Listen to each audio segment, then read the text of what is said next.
हरे कृष्णा कृष्णा कृष्णा हरे हरे, हरे राम राम राम हरे हरे। श्रील गुरुदेव की अहेतु की कृपा से हम जो ग्रंथ कर रहे हैं उसका नाम है श्री श्री चैतन्य चैतामृत। श्री श्री चैतन्य चैतामृत ग्रंथ के अंतर्गत हम श्रवण कर रहे हैं मध्य लीला, जिसमें हम आ चुके हैं 21वां अध्याय, पेज संख्या 291 पे। तो इसमें बताएंगे कि भगवान श्री कृष्ण का ऐश्वर्य कैसा है और उनका माधुर्य कैसा है। तो श्रील भक्ति विनोद ठाकुर जी ने इस अध्याय का जो सारांश है उसमें बता रहे हैं कि इसमें श्री चैतन्य महाप्रभु के कृष्ण लोक, आध्यात्मिक आकाश कारण सागर, और जो हमने पहले भी श्रवण किया था कि जो ब्रह्मांड है, एक ब्रह्मांड नहीं है, असंख्य ब्रह्मांडों से युक्त जो भौतिक जगत है उसका पूर्ण वर्णन यहाँ पर कर रहे हैं। इसके बाद फिर श्रवण करेंगे कि चैतन्य महाप्रभु द्वारका में कृष्ण के साथ ब्रह्मा जी की भेंट और भगवान द्वारा ब्रह्मा के गर्व को दूर किए जाने का वर्णन कर रहे हैं। तो इसमें क्या हो गया, ब्रह्मा जी के साथ जो कृष्ण की एक लीला है उसको भी हम इस अध्याय में श्रवण करेंगे। और इसी अध्याय में जो श्री श्री चैतन्य चैतामृत के लेखक ने क्या किया, कौन है लेखक, श्री कृष्णदास कविराज गोस्वामी जी। तो उन्होंने क्या किया, कृष्ण की लीलाओं को और कृष्ण का जो अनुपम सौंदर्य है उसके विषय में बड़े सुंदर सुंदर पद्य प्रस्तुत कर दिए। और बाकी में हम क्या श्रवण करेंगे कि कृष्ण के साथ हमारा जो अंतरंग संबंध है उसका वर्णन।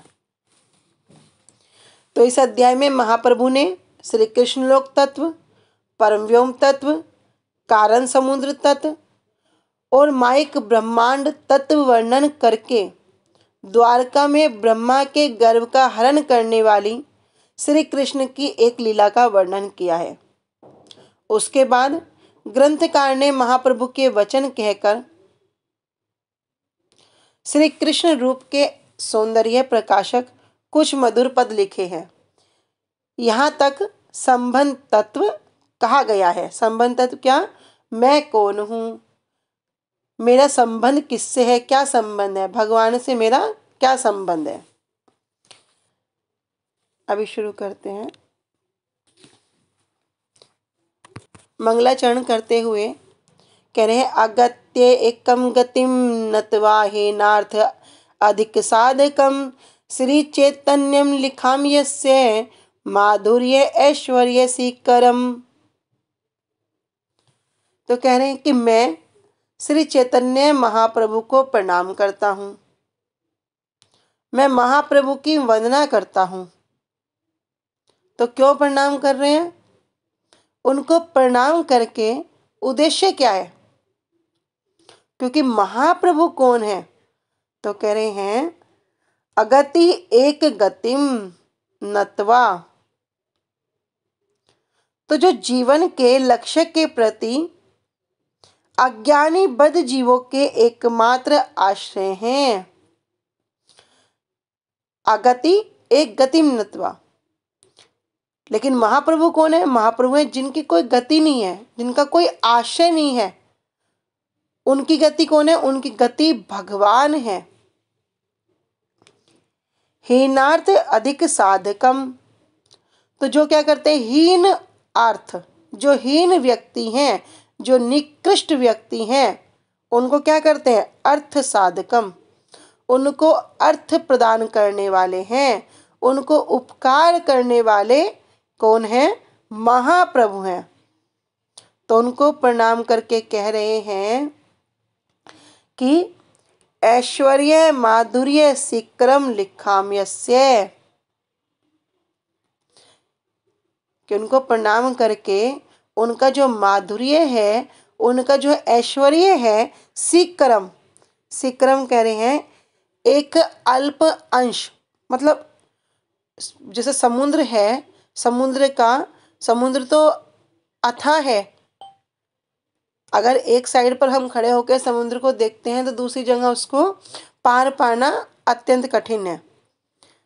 तो कह रहे उसका एक अंश, सीकरम मतलब बहुत कम, उसके एक अंश का, एक कण का मैं वर्णन कर रहा हूं। क्यों?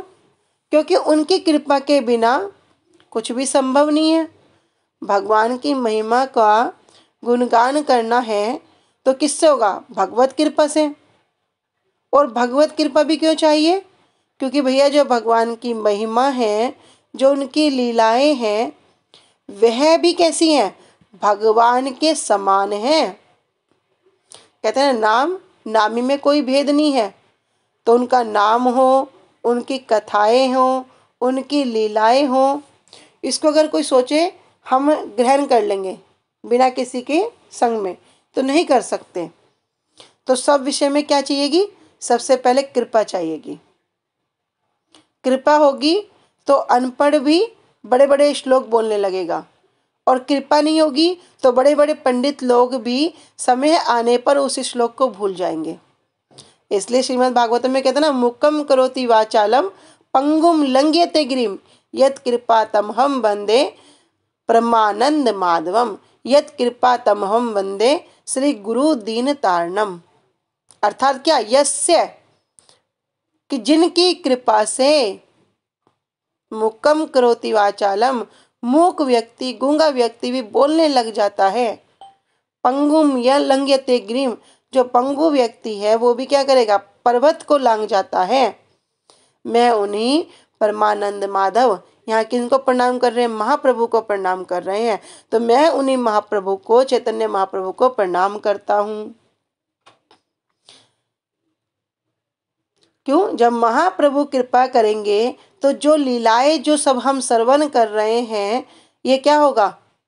ये तभी होगा जब वे हम पर कृपा करेंगे। क्योंकि श्रवण करने के लिए भी योग्यता चाहिए, और योग्यता कौन देगा?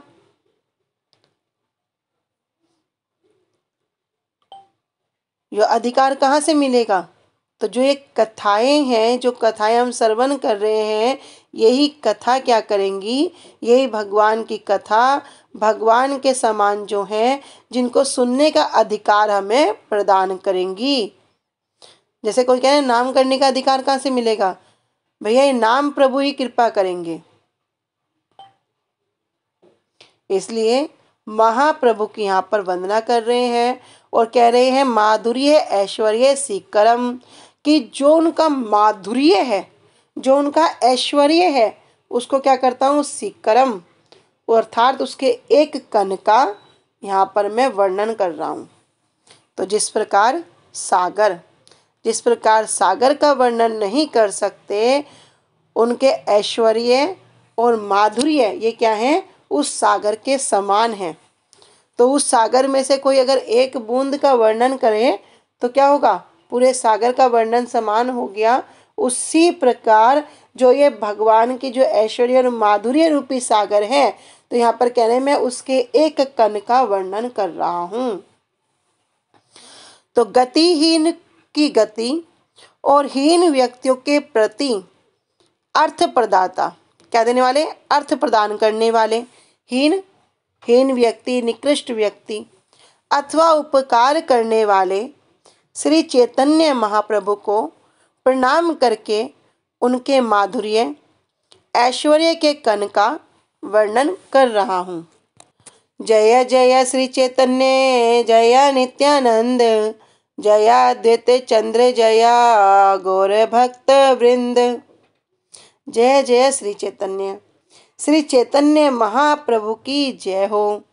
जय नित्यानंद, नित्यानंद जो नित्य आनंद में रहने वाले, जो नित्यानंद अर्थात जो बलदेव प्रभु अखंड गुरु तत्व नित्यानंद प्रभु की जय हो।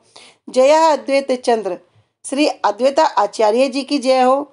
और जया गौर भक्त वृंद महाप्रभु के समस्त परिकरों की, उनके समस्त भक्तों की जय हो। सर्वस्वरूप धाम पर व्योम धामे, पृथक पृथक वैकुंठ नाहिक गणने। कह रहे सर्व स्वरूप धाम परम व्योम धामे। तो हमने पहले श्रवण किया था कि 3 तरह के प्रकाश के विषय में वर्णन किया था। श्रवण किया था कि पूर्णतम प्रकाश, पूर्णतर प्रकाश और पूर्ण प्रकाश। तो पूर्ण कहाँ पर था? वैकुंठ में। जो सबसे कम है, जो बहुत अल्प है, वो कहाँ है? वैकुंठ में। तो अभी तक जो पीछे श्रवण किया वो क्या कर रहे हैं? इस जड़ ब्रह्मांड के अंतर्गत ही श्रवण किया। लेकिन अब क्या करेंगे? अब ब्रह्मांड के जो पर है वो क्या है, उसकी महिमा को श्रवण करेंगे। तो सबसे पहले नीचे में क्या था? वैकुंठ धाम। यहाँ पर बता रहे हैं कि कृष्ण के जितने भी स्वरूप हैं, सर्व स्वरूपे धाम, जितने भी स्वरूप हैं सर्व स्वरूपेर, और जितने भी अवतार हैं, चाहे वो सत्यावेश अवतार हैं, लीला अवतार हैं, गुण अवतार हैं, मनवंतर अवतार हैं, युग अवतार हैं, जितने भी अवतार हैं, जितने भी स्वरूप हैं, कृष्ण के जितने भी स्वरूप हैं, और क्या कह रहे? धाम। उनका धाम कहां पर है? तो कह रहे पर व्योम धामे। वो पर व्योम धाम अर्थात पर व्योम वैकुंठ में विराजमान रहते हैं। तो कोई बोले भैया वैकुंठ तो एक ही है और इतने इतने लोग वहां पर रहेंगे, पृथक पृथक वैकुंठ नाहिक गणने। तो वैकुंठ भी एक नहीं है, पृथक पृथक सबका अलग अलग वैकुंठ है। नाहिक गणने, जिसकी गणना नहीं की जा सकती। मतलब एक पर व्योम में इतने सारे वैकुंठ हैं और सबके वैकुंठ के अपने अपने एक अधिपति हैं।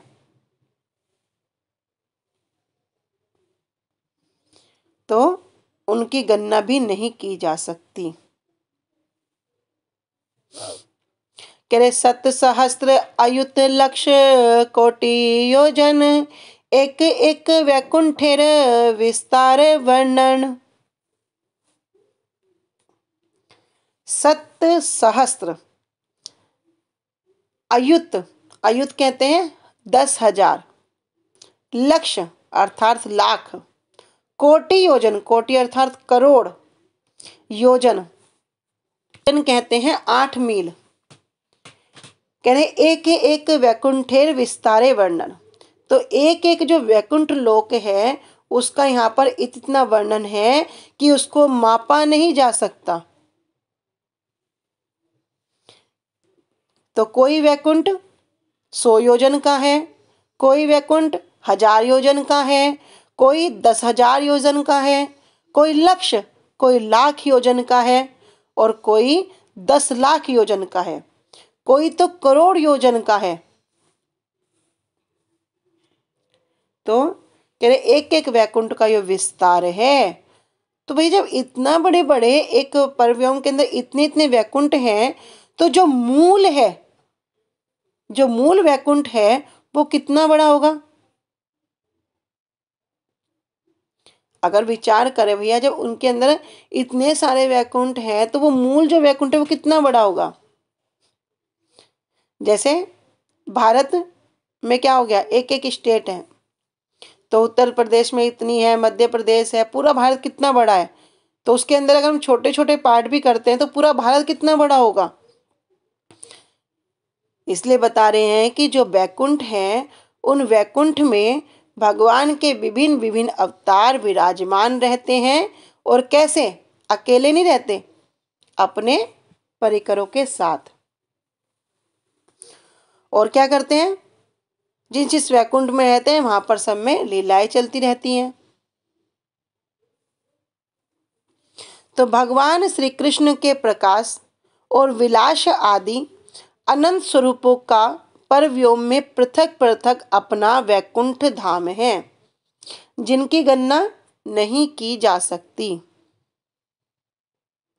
एक एक वैकुंठ का परिमाण 100, 1000, 10,000, लाख, करोड़ योजन है, परंतु प्राकृत जगत के माप के अनुसार उनके परिमाण को मापा नहीं जा सकता। प्राकृत जगत के माप जिस प्रकार जड़ जगत में क्या करेंगे, माप लेंगे, ऐसे हम जो वैकुंठ है उसको नापा नहीं जा सकता। अनुभाष्य।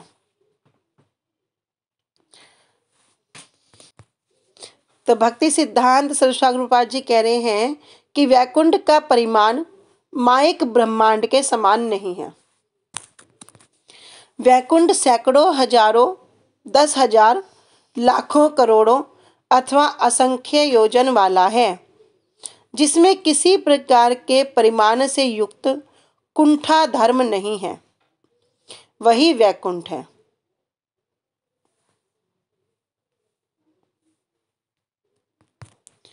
सब वैकुंठ व्यापक आनंद चिन्मय, परिषद षडैश्वर्य पूर्ण सब है। सब वैकुंठ, तो जितने भी वैकुंठ हैं सब क्या है, व्यापक। व्यापक मतलब विशाल, विस्तृत। आनंद चिन्मय, और आनंद चिन्मय, चित्त और में मतलब आध्यात्मिक जो आनंद है उससे पूरा भरे हुए हैं।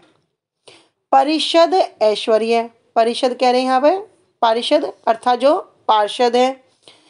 षड ऐश्वर्य, 6 प्रकार के ऐश्वर्य से पूर्ण सब हैं, सभी के सभी हैं।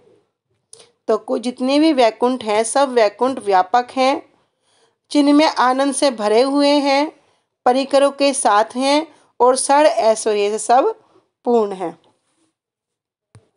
तो जिनमें 6 ये ऐश्वर्य, वीर्य, यश, श्री, ज्ञान, वैराग्य, जिनमें सब पूर्ण है, यही कौन है, भगवान है। तो ये 6 के 6 ऐश्वर्य वहां पर हैं। कह रहे सब वैकुंठ व्यापक आनंद चिन्मय, सब वैकुंठ व्यापक है, विस्तृत हैं, चिन्मय आनंद से भरे हुए हैं।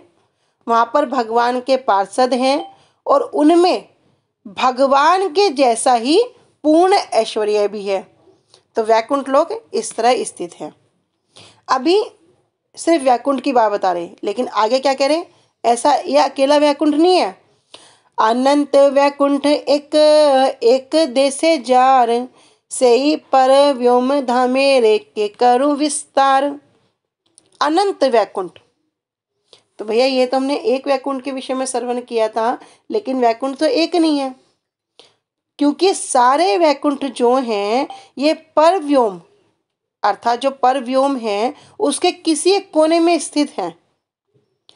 अब कोई उस परव्योम को बोले कि हम इसको नाप सकते हैं, कह रहे उस परव्योम को कौन नाप सकता है, केबा गने विस्तार, कैसे मैं उसको गिनती करूं, कैसे मैं उसको नापूं, उसका नहीं किया जा सकता, उसको मापा नहीं जा सकता।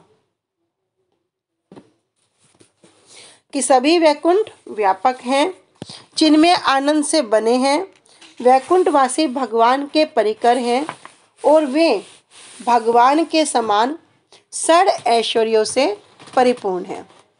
परव्योम के एक प्रांत में ही असंख्य वैकुंठ लोक स्थित हैं, इसलिए उस परव्योम के परिमाण को कौन माप सकता है।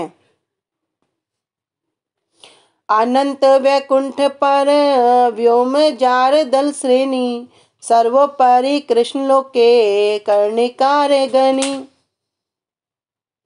अनंत वैकुंठ पर व्योम जार दल श्रेणी, दल श्रेणी कहते हैं कि पंखड़ियों का जो ढेर है।